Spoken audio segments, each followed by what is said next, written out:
Rasanya sih nggak akan jadi kata hantu. Tapi ya, kalau ekonominya dia bagus, uang saya akan banyak nanti. Jadi Anda nggak usah takut. Ibu kota negara IKN terancam menjadi kota hantu. Termuat dalam tulisan sebuah artikel The Guardian, surat kabar Inggris yang dipublikasikan 29 Oktober 2025. The Guardian mengkritisi dana negara untuk proyek IKN menurun drastis. Pembangunan IKN disebut melambat dan sedikit pegawai negeri yang bersedia pindah dari Jakarta. Sementara itu, Menteri Keuangan Purbaya Yudi Sadewa justru optimistis IKN tak akan jadi kota hantu jika pertumbuhan ekonomi baik. Terkait apakah ada anggaran tambahan untuk IKN, Purbaya menjawab akan mengikuti amanah Presiden. Ke depan seperti rasanya sih nggak akan jadi kata hantu. Tapi ya, kalau ekonominya dia bagus, uang saya akan banyak nanti. Jadi Anda nggak usah takut. Jadi jangan dengar prediksi siapa orang luar. Terus sering salah kok. Nanti baru kalau perlu tahun-tahun berikutnya ada dana pemerintah kita keluarin lagi. Tapi yang jelas kita udah setujuin yang swasta membangun rumah di sana. Ada beberapa perusahaan gitu. Tapi kayak gitu. Jadi sepertinya nggak berhenti, masih jalan terus.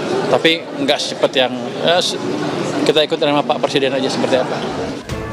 Sebelumnya, Presiden Prabowo menetapkan IKN sebagai ibu kota politik pada tahun 2028.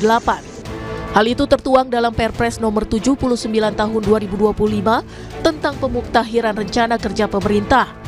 Dalam Perpres dirinci, syarat IKN menjadi ibu kota politik 2028. Namun sejak dilantik sebagai Presiden, Prabowo belum pernah mengunjungi IKN. Center of Law and Economic Studies menilai posisi Prabowo dilematis karena jika menolak IKN secara terang-terangan akan dianggap berlawanan dengan misi Presiden ke-7 RI, Joko Widodo.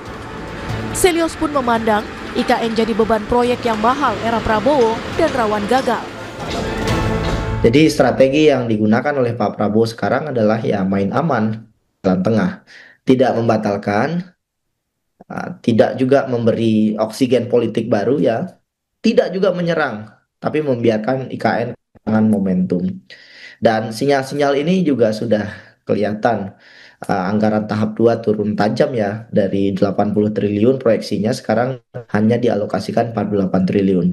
Dan tidak ada framing baru dalam pidato politik Pak Prabowo terkait IKN ini sebagai prioritas strategis nasional. Artinya ke depannya Pak Prabowo sepertinya akan membiarkan saja IKN ini menjadi proyek gagal. Ketua Umum Projo Budi Aristiadi turut menanggapi pemberitaan The Guardian tentang IKN. Ia mengingatkan masyarakat agar tak mengikuti agenda negara lain.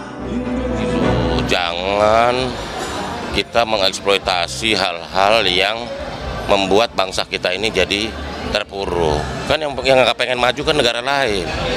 Kamu mau ya ikut agenda negara lain? Ya, pokoknya kita dukung Indonesia maju 2045. Ya. IKN mulai dibangun awal 2022. Kementerian Keuangan mencatat anggaran pembangunan IKN mencapai 75,8 triliun rupiah dari APBN sepanjang 2022 hingga 2024.